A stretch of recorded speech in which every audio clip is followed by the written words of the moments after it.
How are you today? I want to discuss how dating in your 50s has definitely changed from dating when you're much younger, and why Mr. Right is probably Mr. Wrong. You know, you have your online dating arrangement. Well, it's not like how dating used to be. People are different. People's values and morals are different. So a lot of people are just looking to hook up, and even if you try to get on the most best dating site for actually meeting someone, you still have those people on there that are just trying to hook up with someone that's a nicer person so they don't catch something. So they're very deceptive. And so you have to watch for that. And I just don't think it really matters which dating site you pick. You're always going to have like people like that, unfortunately. So you just have to keep that in mind. And people will lie about their intentions. Obviously, you probably know that. So don't get fooled. This is a younger guy actually that was messaging me, and he was saying that in order to like try to avoid those kind of people, you have to like mark that you're looking for a serious relationship. So that was something I found out. I don't know, whatever I picked, it seemed like it would make sense that you're obviously not looking to just have a fling or something, but I guess people still push their limits on that one. So this young fellow was saying to basically only put you want a serious relationship. So that's the other thing I've noticed over time, that you have people that can't be alone, and so they're going to go from relationship to relationship. And actually, they're probably the people that can get on a site like that and find a long-term relationship, because that's what they're used to, and that's what they're really committed to be in, and that's what they're wanting.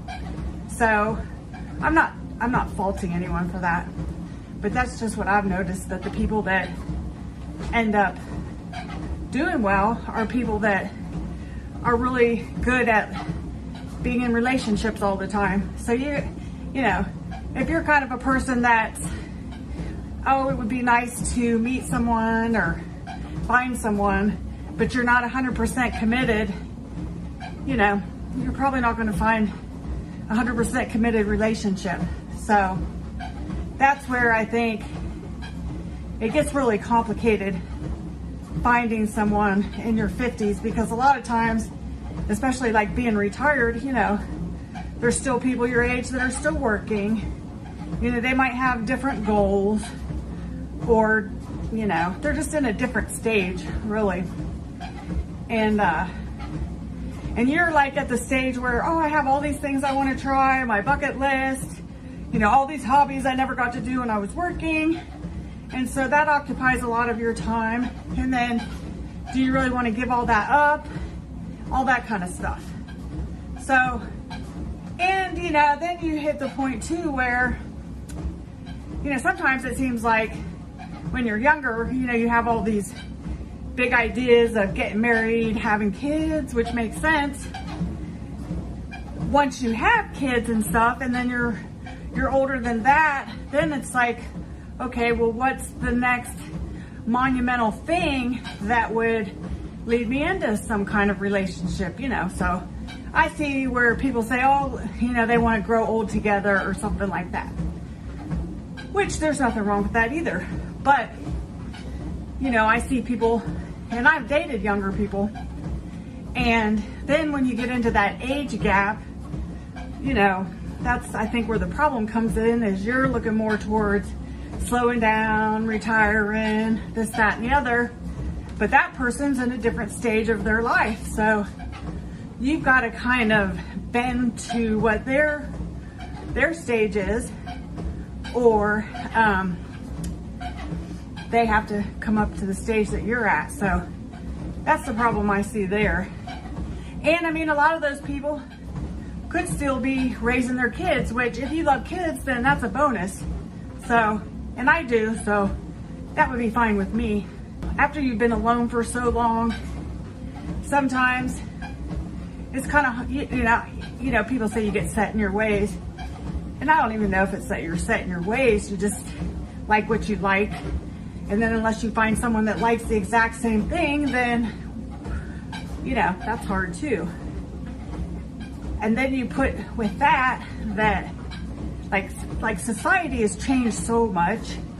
And I mean, if you've been out of the dating game for a while and you're just not used to like all the changes that have gone on and everything, it can be quite a shock about how lackadaisical people are about certain things. Like they just don't care or don't have values or whatever you want to call it. And it just makes it hard for someone, I think, that would like to have a nice relationship. But why, like in some regards, like guys probably think, why should I work for that when there's all these other people that just don't care, you know? So you have that obstacle. So for me, it just seems like, you know, being single is probably the best course for me. A good friend of mine that her mom passed away, her dad got remarried, and the lady that he married gave a lot of her mother's things to that person's daughters or kids, and they meant nothing to them. And my poor friend that really wanted her mom's things didn't end up with them.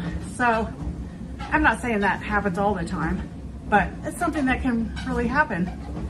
And when you think about things, like material things that are nothing, you can't take them with you, but that have that sentimental attachment to them, like a memory, you know, it makes me feel terrible for this lady that someone ended up with it that didn't even care about them. It didn't mean nothing to them.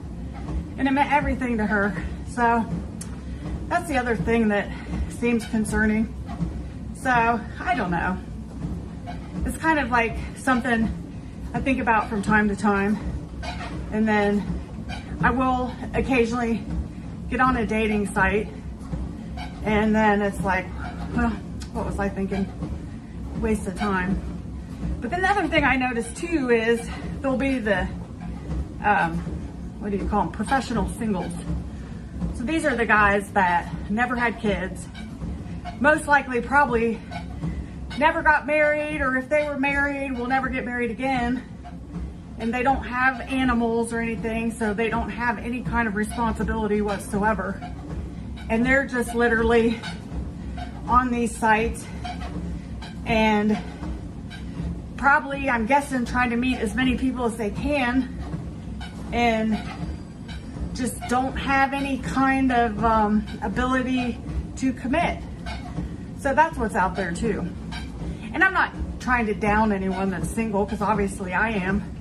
So, but I've just noticed that, like, there'll be, I mean, it's actually kind of shocking the number of guys on these sites that have never had kids and either were married a short time and never got married again and are very uncommittal.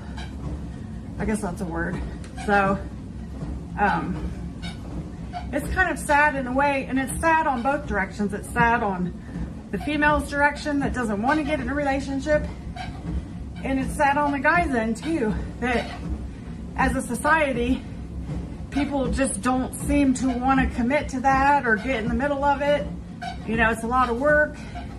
You know, people have baggage and all that kind of stuff.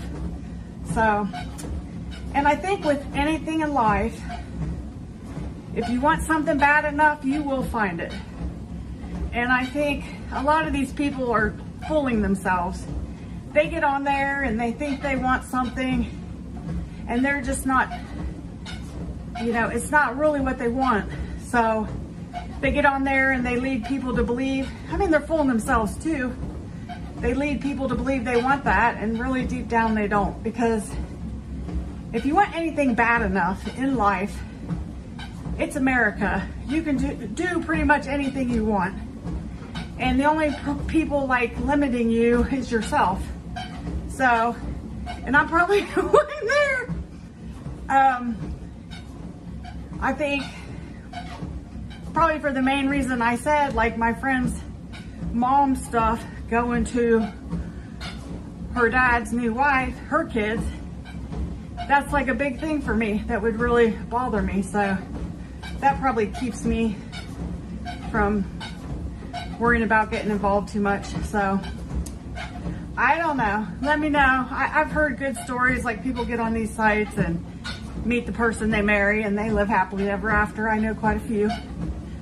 And I don't know. I think I'm just too set in my ways. But yeah, if you want to get on dating sites, you just have to be really careful. And just because you get on one of the better sites doesn't necessarily mean that people have good intentions. You just have to be careful and monitor who you talk to. And actually, I watched a great video today. It was this attorney. Basically, it was talking about if someone wants to jump into stuff like super, super fast and treat you like a goddess or, you know, a god, whatever. And that just continues on. Maybe their intentions aren't the best. And just be careful there.